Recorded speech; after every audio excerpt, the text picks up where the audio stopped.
இயேசுவின் நாமத்தினால் உங்களை வாழ்த்துகிறேன். இந்த நாளிலும் தேவனுடைய வார்த்தையை உங்களுக்கு கொண்டு வருவதிலே மகிழ்ச்சி அடைகிறேன். அநேகர் ஜெபிக்கிறதிலே சிறந்தவர்களாக இருக்கிறார்கள்.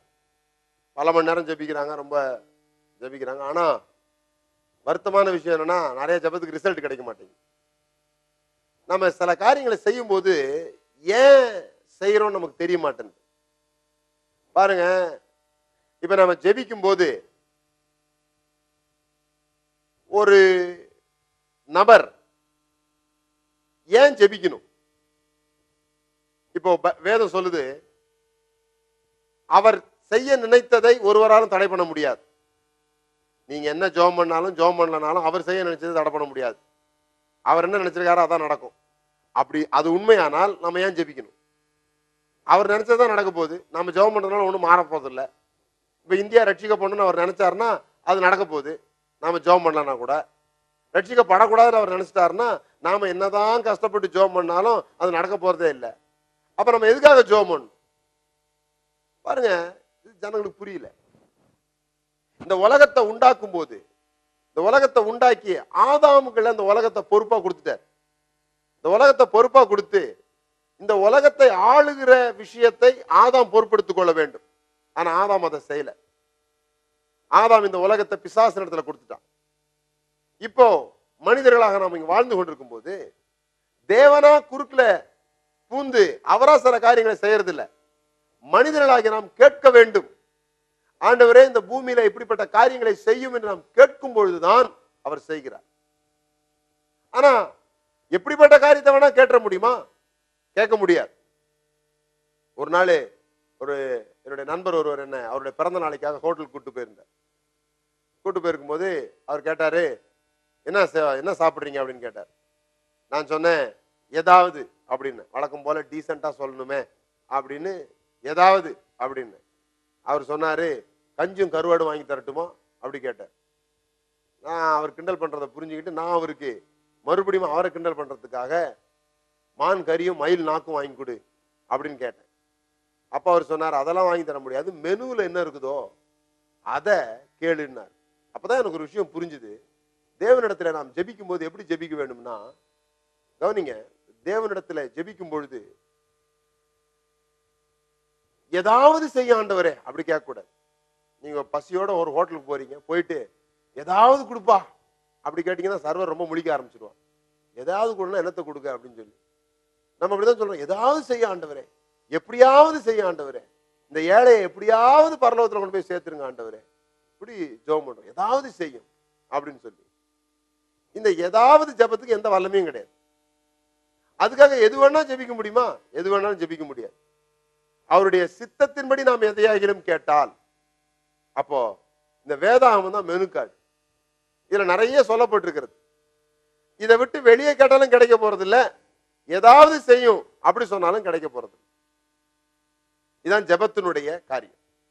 ஆனா இந்த ஜெபம் எப்போது வல்லமை உள்ளதாய் மாறுகிறது என்றால், இந்த ஜெபத்துல நாம எப்படி பேசணும், அதான் நான் சொன்னேன். இந்த வேத வசனத்தை எடுத்து வைத்து பேசுவதுதான் வல்லமை உள்ள ஜெபம். ரோமர் 4வது அதிகாரம் 17வது வசனத்திலிருந்து நீங்க வாசித்து பார்த்தீங்கன்னா, ஆபிரகாமை குறித்து சில காரியங்கள் அங்கு சொல்லப்பட்டிருக்கு. ஆபிரகாம் எப்படி விசுவாசத்தில் வல்லவனானான் என்று சொல்லப்பட்டிருக்கு. ஒரு நபர் ஜெபத்திலே பழகும் பொழுது அவர் விசுவாசத்திலே வல்லமை உள்ளவராக மாறிவிடுகிறார். இந்த விசுவாசம் என்றால் என்ன? இந்த விசுவாசத்துக்கான ஸ்டெப்ஸ் தான் நான் சொல்ல போறேன். அநேக ஜாதிகளுக்கு உன்னை தகப்பனாக ஏற்படுத்தினேன் என்று எழுதி இருக்கிறபடி அவன் தான் விசுவாசித்தோருமாய் மரித்தோரை உயிர்ப்பித்து இல்லாதவர்களை இருக்கிறவர்கள் போல அழைக்கிறவருமாய் இருக்கிற தேவனுக்கு முன்பாக நம்ம எல்லோருக்கும் தகப்பனானான். How faith works.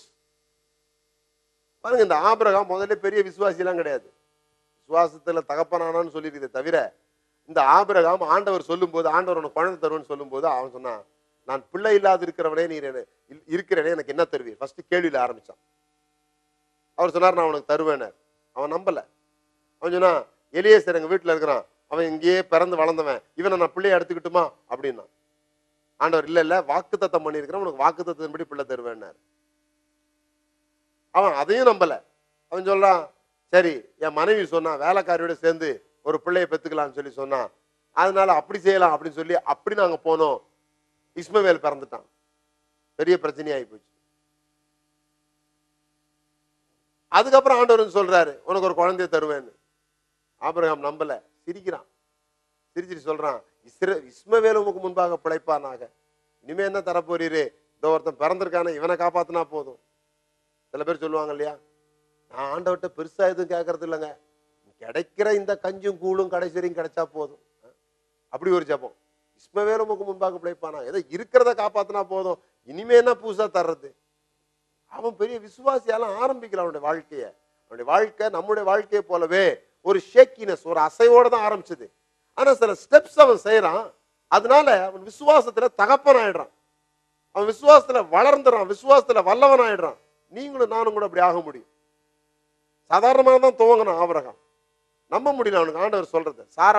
சாராய் சிரிக்கிறது மாத்திரமல்ல, ஆபிரகாமே சிரித்தான், ஆபிரகாம் நகைத்தான் என்று வேதம் சொல்லுகிறது. ஆபிரகாம் நகைத்தான், இஸ்மவேலுக்கு முன்பாக பிழைப்பானாக என்று சொன்னான். ஆனா ஒரு நேரம் வந்தபோது அவன் விசுவாசத்தின் தகப்பனானான். முதலாவது அவன் என்ன செஞ்சான்? எழுதி இருக்கிறபடி அல்லது சொல்லி இருக்கிறபடி, அடுத்த வசனம் நீங்க வாசித்து பாத்தீங்கன்னா, உன் சந்ததி இவ்வளவா இருக்கும் என்று சொல்லப்பட்டபடியே. தேவன் என்ன சொல்லியிருக்கிறார், உங்களை குறித்து என்ன சொல்லியிருக்கிறார், உங்களை குறித்து என்ன எழுதப்பட்டிருக்கிறது, இது உங்களுக்கு தெரியுமா?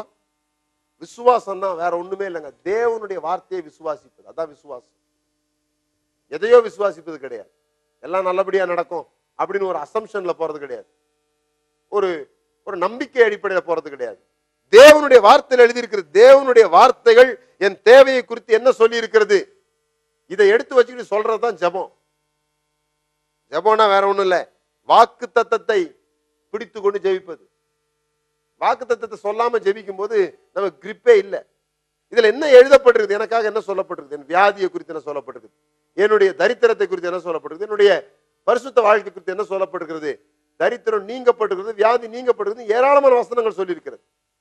அந்த வாக்குகளை எடுத்து வைத்துக் கொண்டு சொல்லப்பட்டபடியே எழுதப்பட்டபடியே அதை நாம நம்பும் பொழுது, அந்த வசனத்தை கேட்கும் பொழுது உடனே நம்முடைய மனசுல ஒரு பெரிய விசுவாசம் தோன்றுறது இல்லை. ஆனா தொடர்ந்து அந்த வசனத்தை சொல்ல சொல்ல சொல்ல சாராளுடைய கர்ப்பத்துக்குள்ள அந்த குழந்தை உருவானது மாதிரி இந்த வசனம் என்னுடையது, இது எனக்காக தான் சொல்லப்பட்டிருக்கிறது என்கிற எண்ணம் நமக்குள்ள உருவாயிடும். அப்பதான் அது நம்முடையதாகும். மறுபடியும் சொல்றேன், இந்த வேத வசனத்தில் சொல்லப்பட்டிருக்கிற வாக்கு தத்தம் என்றைக்கு நம்முடையது என்கிற எண்ணம் நமக்குள்ளே உருவாகிறதோ அன்னைக்குதான் நமக்கு ஆரம்பம், அற்புதத்துக்கான ஆரம்பம் நடக்கிறது. அப்பதான் நமக்கு தெரியுது சுகம் நம்முடையது, செழிப்பு நம்முடையது என்கிற எண்ணம் நமக்கு உண்டாகிறது. முதலாவது இந்த எண்ணம் உண்டாகிறதா ரொம்ப முக்கியம்.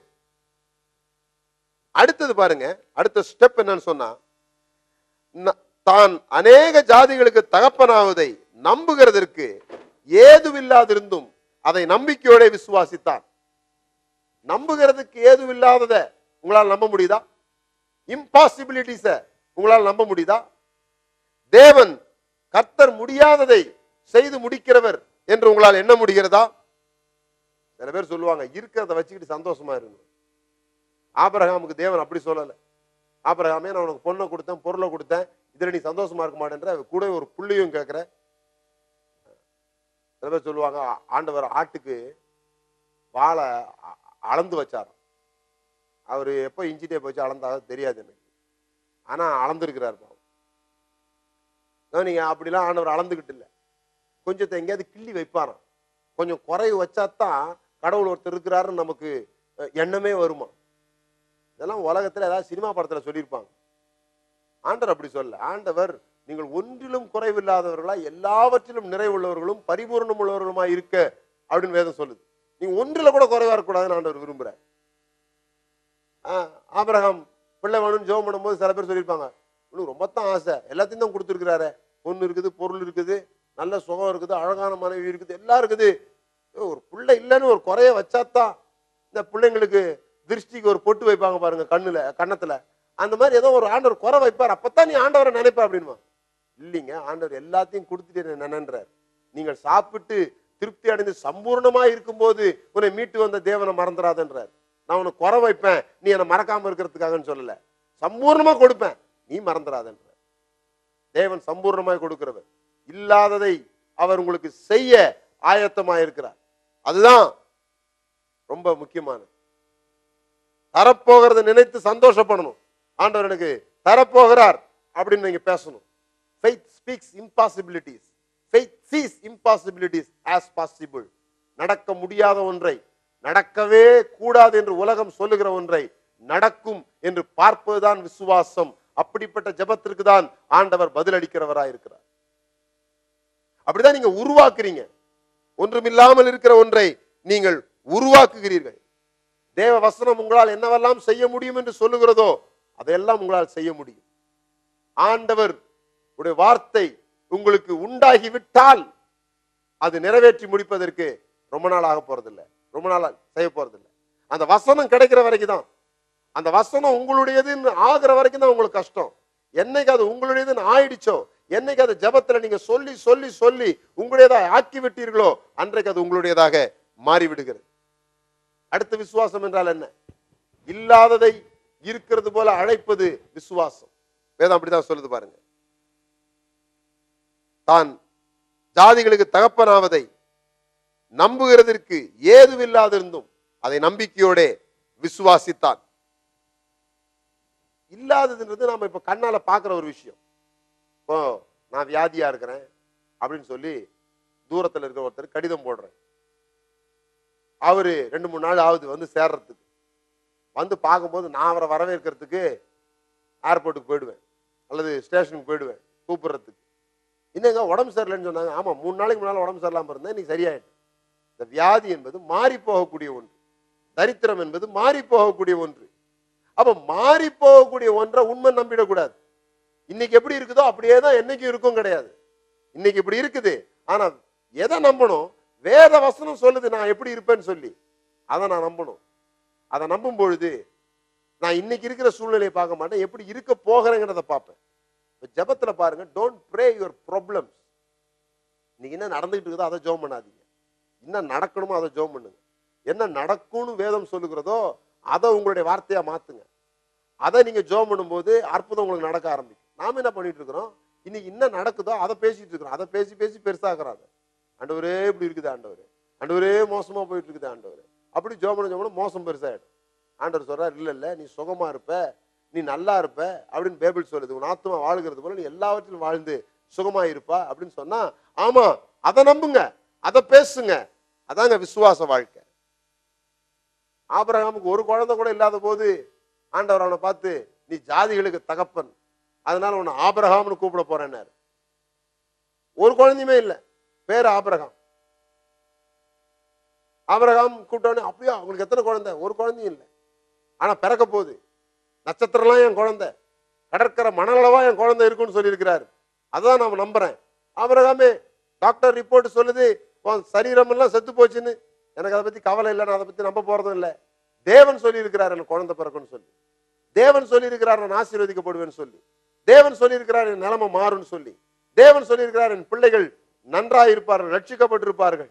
தேவன் சொல்லி இருக்கிறார் நீ கர்த்தராகிய இயேசு கிறிஸ்துவை விசுவாசித்தால் உன் வீட்டார் அனைவரும் ரட்சிக்கப்படுவார்கள். நான் அதைத்தான் நம்ப போறேன். இல்லாதது என்றால் இன்னைக்கு காண்கிற ரீதியில நம்ம கிட்ட இல்லை, அதுதான் இல்லாதது. ஆனா அப்படியே இருக்க போகிறது இல்லை. அப்படியே இருக்க போறதா இருந்தா அதுக்கு ஜெபம் தேவையில்லை. நம்ம ஜெபத்தினால இன்றைக்கு இல்லாது இருக்கிறதை நமக்கு வேதத்திலே வாக்கு சொல்லியிருக்குமானால் அதை நம்முடையதாக மாற்றுகிறது தான் ஜெபம். அதுக்கு தான் ஜெபம். இல்லைன்னா அப்படி ஒரு ஜெபம் தேவையில்லை நமக்கு. பாருங்க, நம்புகிறதுக்கு ஏது இல்லாது இருந்தும் சில பேர் ஜெபம் பண்ணுவாங்க, விசுவாசமா ஜெபம் பண்ணுவாங்க, அப்புறம் உட்காந்து கணக்கு பண்ணுவாங்க. இப்படி இப்படி இப்படி இப்படி பண்ணா இப்படி இப்படி போய் சரி பண்ணி இப்படி இப்படி சரியாயிடலாம் அப்படின்னு நினைப்பாங்க. அது இல்ல விசுவாசம். விசுவாசம் என்பது ஃபேவரபிள் சர்க்கம்ஸ்டன்ஸ் இல்லாத போது கூட, நம்புகிறதுக்கு ஏது இல்லாத போதுன்னா அதுக்கான ஒரு சூழ்நிலை இல்லை. கண்ணு கட்டின தூரம் வரைக்கும் கடன் அடைக்கப்படும் அப்படின்றதுக்கான வாய்ப்பே இல்லை. அப்படி இல்லாத போது கூட தேவன் எனக்காக இவைகளை செய்வார் என்று விசுவாசிப்பதுதான் விசுவாசம். நடப்பதற்கான சூழ்நிலை இல்லாத போது. அது மாத்திரம் இல்ல, அவன் விசுவாசத்தில் பலவீனமாய் இருக்கவில்லை.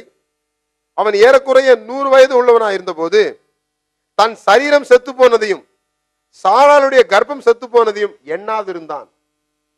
சூழ்நிலை சாதகமா இல்லைன்றது மாத்திரம் இல்ல, சூழ்நிலை எதிர்பதமாவே இருக்குது. சில சமயத்துல நாம நினைக்கும் போது இப்படி நடக்கும்னு நினைக்கும் போது காரியங்கள் இன்னும் ஓஸ் ஆயிடும், இன்னும் மோசமா போயிடும்.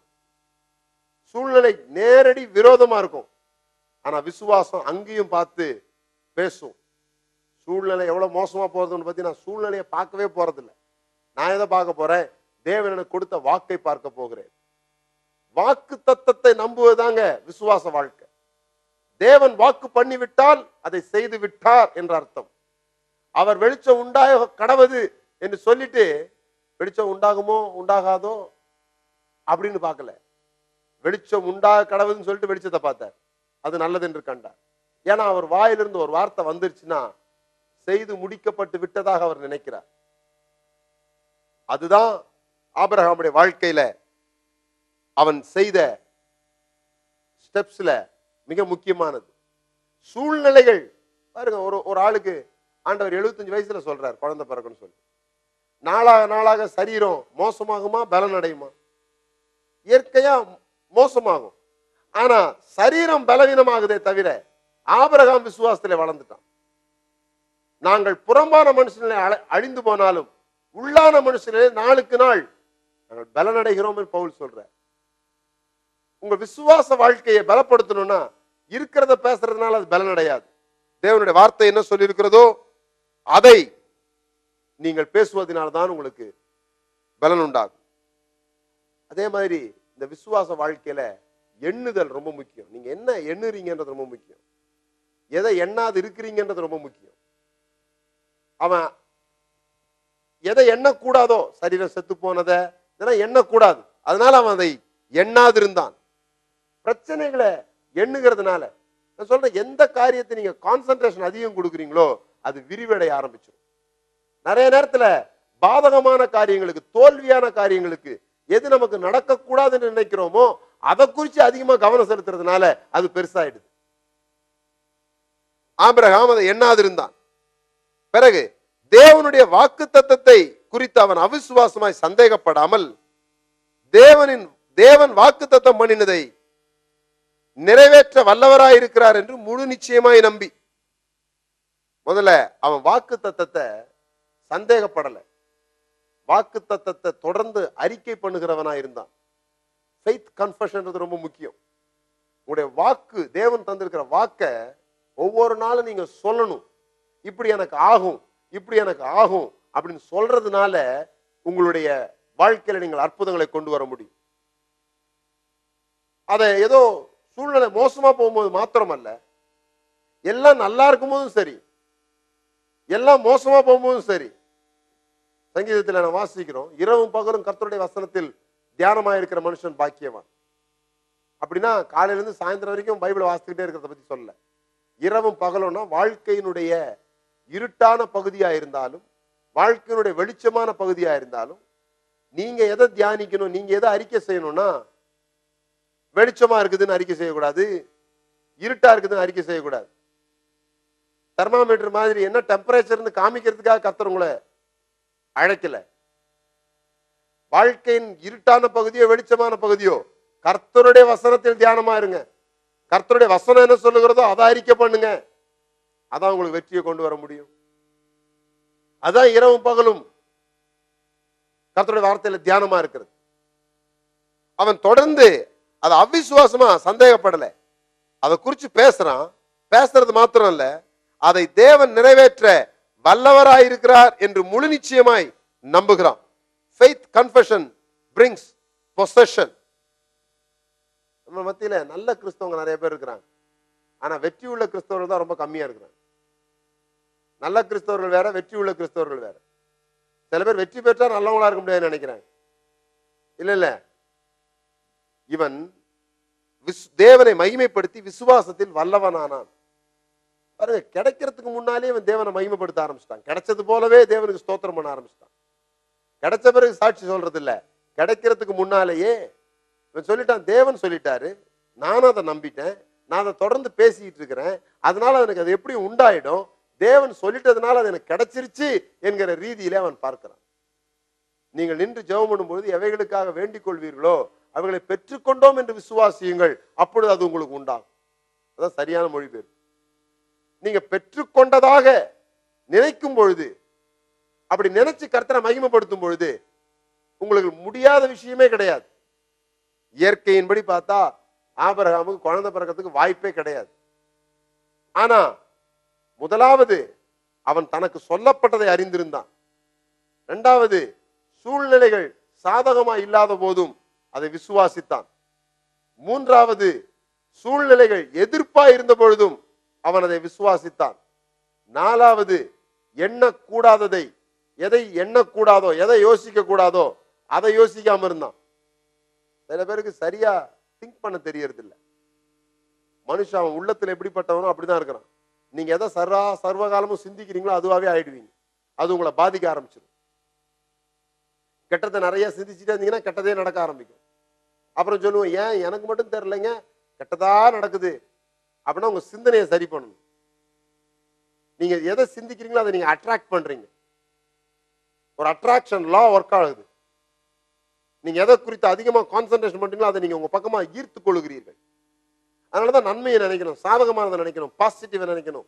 அது எங்க இருக்கு? தேவனுடைய வார்த்தையில் இருக்குது.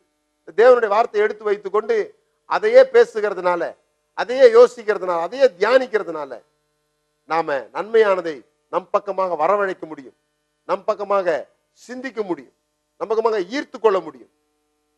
அப்படிதான் ஒரு காரியத்தை பொசஸ் பண்றோம். இல்லாததை இருக்கிறது போல அழைக்கிறதுனால, அது கிடைத்து விட்டது போல நினைக்கிறதுனால அதை பெற்றுக்கொள்ளுகிறோம். அப்படிதான் ஆபிரகாம் பெற்றுக்கொண்டான், தேவனை மகிமைப்படுத்தினான். அது மாத்திரமல்ல, அவன் விசுவாசத்தில் வல்லவனானான். அப்படின்னா விசுவாசம் ஒரே நாள்ல வர்றது இல்லைங்க, விசுவாசம் வளர்க்கப்படுகிறது. இந்த விசுவாசத்துல கொஞ்சம் கொஞ்சமா நீங்க வளர்ந்து வல்லவர்களாக முடியும். அப்படி வல்லவர்களாகும் போதுதான் நீங்க மலைகளை பெயர்க்க முடியும். ஆகவே இந்த நாளிலே உங்கள் விசுவாசம் குறைவா இருக்கிறத குறித்து கவலைப்படாதீங்க, அதை வளர்த்துக்க முடியும்ன்றத சந்தோஷப்படுங்க. தேவனுடைய வார்த்தை எடுத்து உங்களுக்கு என்ன தேவையோ அந்த சப்ஜெக்டுக்கான, உங்களுக்கு இப்ப பணம் தேவையா, அல்லது உங்க பிள்ளைங்க ரட்சிக்கப்படணுமா, வீட்டில் உள்ளவங்க ரட்சிக்கப்படணுமா, பரிசுத்த வாழ்க்கை தேவையா, அல்லது வியாதியிலிருந்து சுகம் பெறணுமா, அல்லது மனதில் சமாதானம் வேணுமா, எல்லாத்துக்கும் வாக்குத்தத்தம் இருக்குது. அதெல்லாம் எடுத்து வச்சு எழுதி அதையே ஒவ்வொரு நாளும் உங்களை அறிக்கையாக மாற்றுங்கள். விரைவிலே அது உங்களுடையதாக மாறும். விரைவிலே உங்களுடைய ஈசாக்கு உங்களுக்கு பிறக்கும். கர்த்தர் உங்களை ஆசீர்வதித்திருக்கிறார். நாளை சந்திப்போம்.